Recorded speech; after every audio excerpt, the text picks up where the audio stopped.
Alright folks, let's talk about the biggest scam in South Africa. No, not those WhatsApp investment groups. I'm talking about a real scam, your taxes. Criminals must pay you. Ma'am, can you give me protection from yourself? Did I hear that correctly?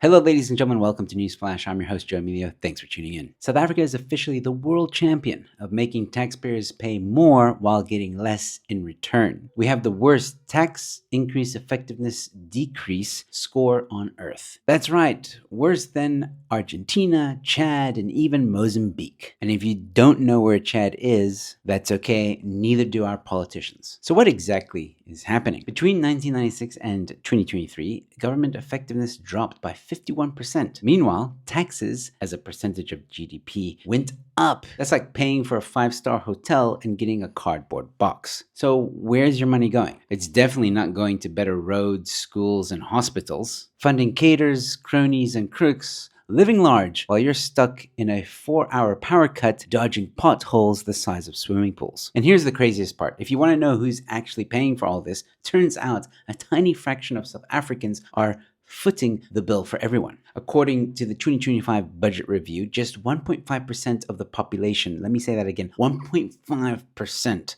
of the population, that's just over 978,000 people, pay over 60% of all personal income tax. Even worse, only 0.4%, just over 200,000 people, pay 33% of all personal income tax. So let's get this straight. Less than 0.5% of the country is covering a third of all personal income tax. No wonder South Africans feel bled dry. What more do you want from me?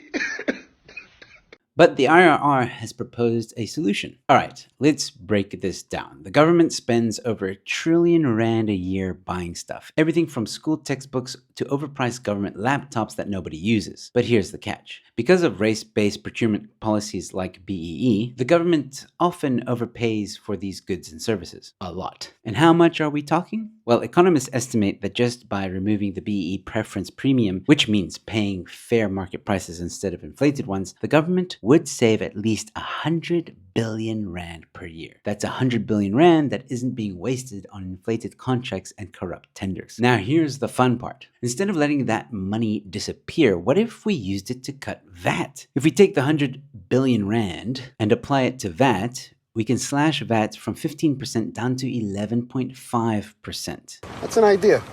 That means every single South African, especially lower income earners, keep more of their money when buying food, clothes, and everyday essentials. And just to be clear, we're not giving 100 billion rand to VAT. We're cutting unnecessary spending by the government by 100 billion rand. So the government doesn't need to take so much tax from you in the first place. Less waste means that we can afford a lower VAT, putting more money back in your pockets.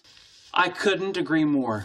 Now you might be wondering, do people want this? Of course, yes. Polls show most South Africans want lower taxes, even ANC voters. Yet no political party has the guts to propose real tax cuts. Why? Because they need your money more than you do. You know, to live their lavish lifestyles and avoid load shedding. The bottom line here is that we're being robbed in broad daylight. And it really is time to demand better. If we don't cut to VAT and BEE, the only thing left will be to cut our wallets and maybe our hopes and dreams. Before I go, ladies and gentlemen, please become a member to this channel. It goes a long way to supporting the channel and helping me to produce content. And I want to produce more content for you guys. If you can't give a monthly contribution, no problem. Consider giving a super thanks or a sasa thanks, as we call them on this channel. And if you can't do any of that, at least subscribe, ladies and gentlemen. That's always free. I've got more content coming your way. And don't forget to leave a comment. Let me know your thoughts about all this. Do you think we should cut VAT and BEE? And while you're down there, leave a like on this video and don't forget to share it. With all that being said, ladies and gentlemen, thanks for watching. Your Newsflash is in. What year do you have to be born in to be considered old? I feel like 1990.